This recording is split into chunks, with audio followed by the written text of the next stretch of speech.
Hello, my name is Evan Collins, and I am the current chair of the conference's management group. Since this is probably not the best understood part of the conference operation, let me take a couple of minutes to briefly explain what it is we do and what we have done in the year that is just ending.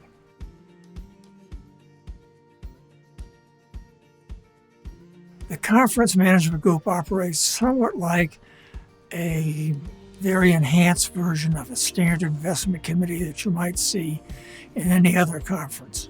The enhanced part reflects the fact that our conference has oversight responsibility for an unusually large and diverse group of assets. These assets include 41 churches, which are spread over 10 counties, an endowment of more than $15 million, just under $1 million of loans which we have made to some of our own churches, as well as the management of a number of other owned properties which are not operating churches.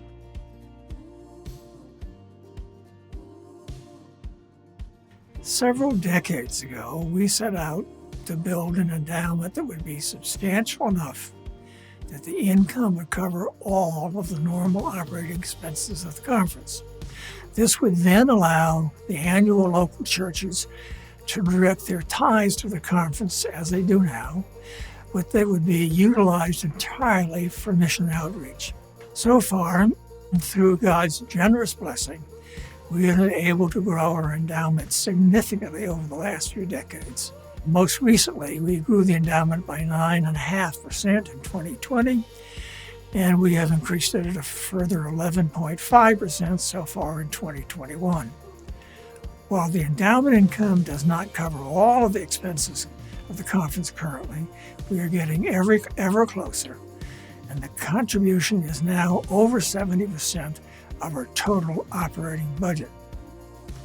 During this time, we have been able to work closely with Alex Brown, which is a New York-based management firm, and they have been a very significant help in the production of these results.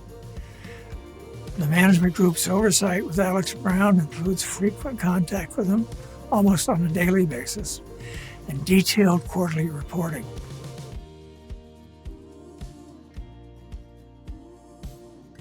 The second major group is church loans, and there are really two types of these loans, all of which are mortgage loans made to individual churches within the conference. The first type is loans which are made through the Free Methodist Foundation, and these are mortgage loans made between the foundation and an individual church. However, in every case, the conference must also approve and sign off on the loan and become a co-signer. Our potential conference liability here is one reason why we need to keep a very substantial endowment reserve. A second reason is that the conference's strengths, financial strengths, ensure that all of our churches receive the lowest possible loan rate from the foundation, regardless of that church's individual financial strength. The second type of such loans are the ones that are made directly from the conference to the local FMC church, rather than utilizing the Free Methodist Foundation. Currently, we have 9 such loans with a combined value of about $925,000.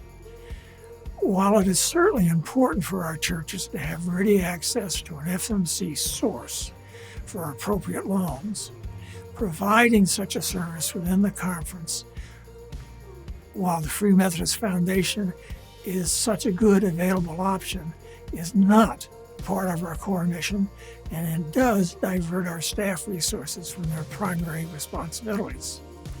Therefore, we are in the process of transferring all of our loans, the ones that we have in the conference, to the Free Methodist Foundation. In addition, all future individual church loan requests which come to us will be directed right away to the foundation. There will be no additional cost to any church as a result of this transfer, which will be underway very shortly.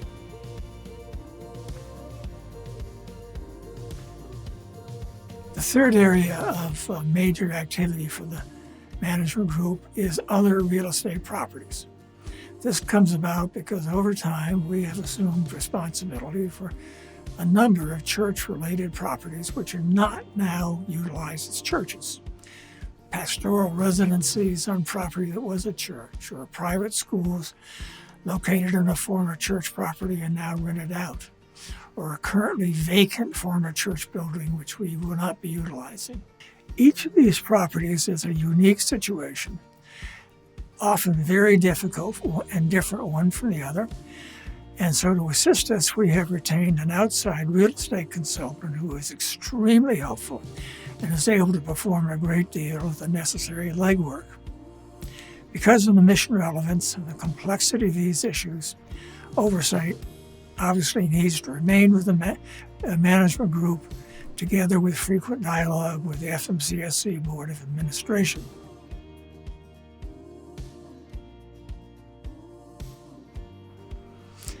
And just finally, let's talk about the management group itself for a moment.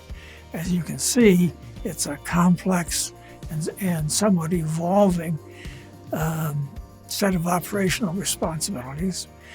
But to make it a bit easier to understand, we are recommending that at year-end it would be renamed the Investment Committee and will report to the Conference Board in the same way as any other committee. I hope that you have found this review of the management group, soon to be called the Investment Committee's, activities useful, and I look forward to speaking with you directly in the near future.